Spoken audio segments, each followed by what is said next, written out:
क्योंकि कंपनी अभी क्या है, ओवरऑल लॉस में है। ठीक है, और कंपनी का जो मार्केट कैप है उससे कम आप ये मान के चलो कि 3 गुना से ज़्यादा इसके ऊपर कर्जा है। ठीक है, इसके मार्केट कैप से। वेलकम है जी आप सभी का लॉन्ग टर्म इन्वेस्टमेंट की इस सीरीज़ में। तो आज हम जिस कंपनी के बारे में बात करने वाले हैं उस कंपनी का नाम है डायमंड इंफ्रास्ट्रक्चर। ठीक है जी, कंप्लीट एनालिसिस करेंगे आज अपन इस कंपनी के बारे में कि अभी हमें इस कंपनी का शेयर खरीदना चाहिए या नहीं खरीदना चाहिए, और अगर आपने पहले से खरीद रखा है तो क्या आप इसे होल्ड कर सकते हो या नहीं। ठीक है जी, पूरा विस्तार से बात करेंगे आज हम इस वीडियो में। और हाँ, I am not a SEBI registration member. यह वीडियो मैं केवल एक एजुकेशन पर्पस के हिसाब से बना रहा हूँ। अगर आप कुछ भी इन्वेस्ट करते हो या इन्वेस्ट करने का सोच रहे हो तो एक बार अपने फाइनेंसर से ज़रूर डिस्कस कर लीजिएगा। तो सबसे पहले ये जान लीजिए कि इस कंपनी का कारोबार क्या है। तो कंपनी जो है वो रोड बनाने का काम करती है। आप देख सकते हो रोड कंस्ट्रक्शन और रियल इस्टेट का इसका काम है। ठीक है, वहीं अगर हम देखें कंपनी का मार्केट कैप, तो कंपनी का मार्केट कैप है 3.91 करोड़ का। मतलब बहुत ज़्यादा बड़ी कंपनी नहीं है ये, बहुत छोटी कंपनी है। कंपनी के ऊपर कर्जा कितना है आप देख सकते हो, 11 करोड़ का इसका कर्जा है। ठीक है, कंपनी केवल 4 करोड़ के आसपास की है और 11 करोड़ का इसके ऊपर कर्जा है। ठीक है, तो ये बात आप ध्यान रखिएगा।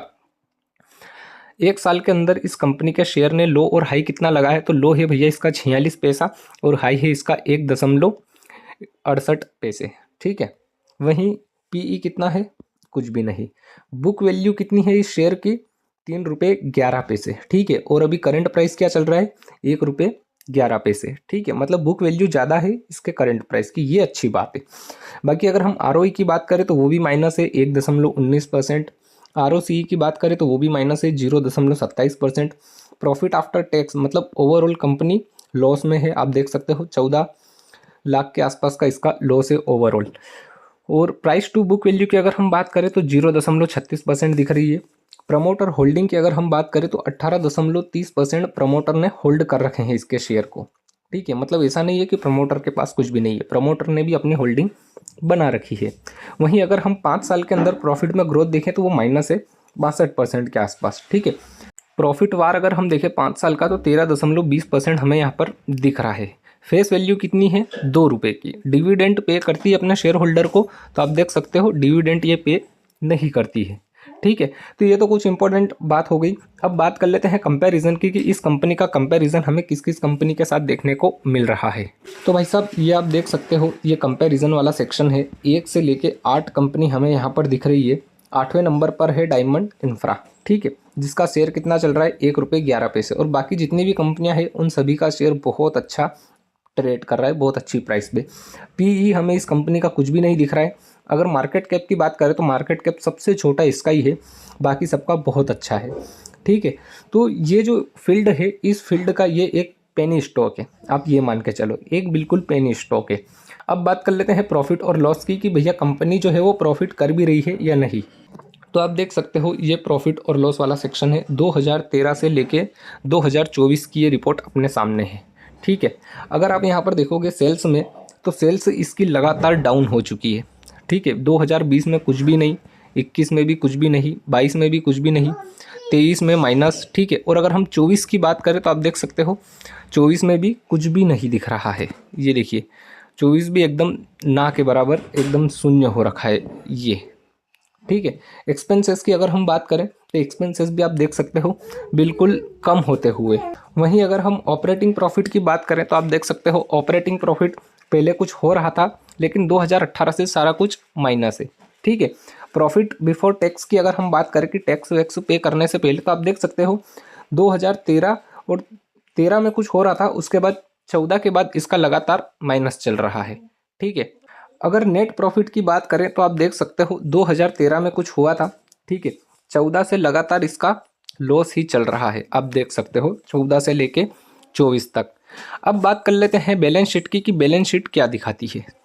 तो भाई साहब ये कंपनी की बैलेंस शीट है, आप देख सकते हो 2013 से लेकर 2014 की ये रिपोर्ट है। इक्विटी कैपिटल इसका जितना था उतना का उतना ही है, 7.04। ठीक है, रिजर्वेस की अगर हम बात करें तो रिजर्वेस इस कंपनी के माइनस होते जा रहे हैं।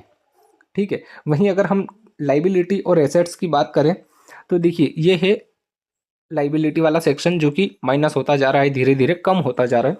वहीं टोटल एसेट्स की अगर हम बात करें तो एसेट्स भी इस कंपनी के कम होते जा रहे हैं। ठीक है, तो हो सकता है कि कंपनी जो है वो ज़्यादा कर्जे की वजह से, लॉस में आने की वजह से सारा कुछ बेच रही हो। ठीक है, ये मेरा पर्सनल मानना है। बाकी आपकी क्या राय है कमेंट करके ज़रूर बताइएगा। अब बात कर लेते हैं इन्वेस्टर की कि इस कंपनी का शेयर किस किस ने कितना होल्ड कर रखा है। तो भाई साहब आप देख सकते हो ये शेयर होल्डिंग वाला सेक्शन है। 2017 से लेके 2024 की ये रिपोर्ट है अपने सामने। प्रमोटर होल्डिंग आप देख लीजिए, प्रमोटर के पास 18.32% थे जो कि अभी तक वो ही है। ठीक है, वहीं अगर हम FII की बात करें तो 2017 में FII के पास 0.25% थे, उनके पास भी वैसे के वैसे ही है। लेकिन इस कंपनी में जो सबसे ज़्यादा पैसा लगा है वो लगा है पब्लिक का। ये आप देख सकते हो, पब्लिक के पास 2017 में 81.43% थे, वही 2024 में 81.42% हुए हैं। केवल हल्का सा कुछ प्रॉफिट बुकिंग हुई है, बाकी सारा का सारा पैसा किसका लगा है, पब्लिक का। ठीक है, अब चलते हैं इसके चार्ट पे कि चार्ट इसका क्या बोल रहा है। लेकिन चार्ट पे जाने से पहले आप एक बार प्रॉफिट और लॉस वाले सेक्शन को समझ लीजिए। देखिए प्रॉफिट और लॉस वाले सेक्शन में क्या समझना है हमें, ये देखिए कि धीरे धीरे इसका जो लॉस है वो कम होता जा रहा है। कब से, 2022 से। ये देखिए 2021 में इसका लॉस बढ़ा था, आप देख सकते हैं 5.10। ठीक है, वहीं इसका लॉस धीरे धीरे कम होता जा रहा है। हो सकता है कि आगे आने वाले टाइम पे कंपनी प्रॉफिट जनरेट करने लग जाए। ठीक है, तो ये सारी चीज़ें हमें चार्ट पर भी बखूबी देखने को मिलेगी। तो अब चलते हैं सीधे चार्ट पे। तो भाई साहब ये कंपनी का चार्ट है। 1 नवंबर 2002 में ये कंपनी शेयर मार्केट की दुनिया में आई थी, तब इसके शेयर का प्राइस था 50 पैसे। ठीक है, यहाँ से इसने हाई कितना लगाया है, तो हाई है इसका ओवरऑल आप देख सकते हो, ये लगभग 67 रुपये के आसपास का इसका हाई है। उसके बाद सीधा वहाँ से गिरावट, और ओवरऑल लो की अगर हम बात करें तो आप देख सकते हो ओवरऑल लो है इसका। अगर हम ताज़ा ओवरऑल लो देखें तो ये है कि यहाँ से इसने वापस से रिकवरी स्टार्ट करी है, लगभग यहाँ से 19 पैसे से। ठीक है, कब, 2021 में, 20 में सॉरी, है ना, 20 में ये 19 पैसे से गया है भैया 1 रुपये के आसपास, फिर गिरा है ये लगभग यहाँ पर 58 रुपये के आसपास। ठीक है, उसके बाद जो अब है 57-58 से वापस गया है ये लगभग यहाँ तक 1.68 रुपये। ठीक है, अब हो सकता है, अब देखिए जैसा कि अभी हमने देखा था प्रॉफिट और लॉस वाले सेक्शन में कि धीरे धीरे इस कंपनी का लॉस कम होता जा रहा है। अब हो सकता है कि आगे आने वाले टाइम पे ये कंपनी प्रॉफिट में आ जाए और इसका शेयर बहुत अच्छा हमें ट्रेड करता हुआ दिखे। तो देखिए इस कंपनी का जो शेयर है वो गिरा, फिर उठा, फिर गिरा और फिर उठा। ठीक है, और अब वापस से ये डाउन साइड की तरफ आ रहा है।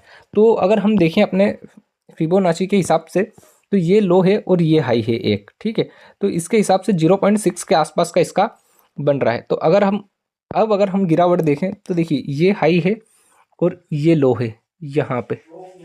ठीक है, तो 0.6 कहाँ आ रहा है अपना लेवल, लगभग यहाँ। तो मेरे हिसाब से इस कंपनी का शेयर यहाँ तक और हमें डाउनफॉल दिखा सकता है, लगभग ये 1 रुपये के आसपास, और यहाँ से वापस से ये अप साइड का मूव हमें दिखा सकता है यहाँ से वापस से। अगर कंपनी प्रॉफिट में रही तो देखिए मेरा जो सजेशन है इस कंपनी के ऊपर वो यही है कि कंपनी ओवरऑल क्या है, लॉस में। ठीक है, एक बार ये कंपनी प्रॉफिट में आ जाए, प्रॉफिट जनरेट करना स्टार्ट कर दे, उसके बाद ही हमें इस कंपनी में इन्वेस्ट करना चाहिए सेफर साइड।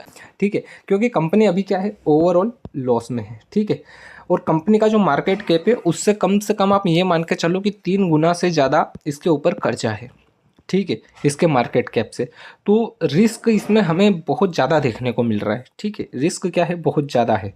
तो एक बार ये अच्छे से प्रॉफिट जनरेट करने लग जाए उसके बाद हम सोच सकते हैं कि इसमें हमें लॉन्ग टर्म के लिए इन्वेस्ट करना चाहिए। ठीक है, बाकी आपकी क्या राय है कमेंट करके ज़रूर बताइएगा।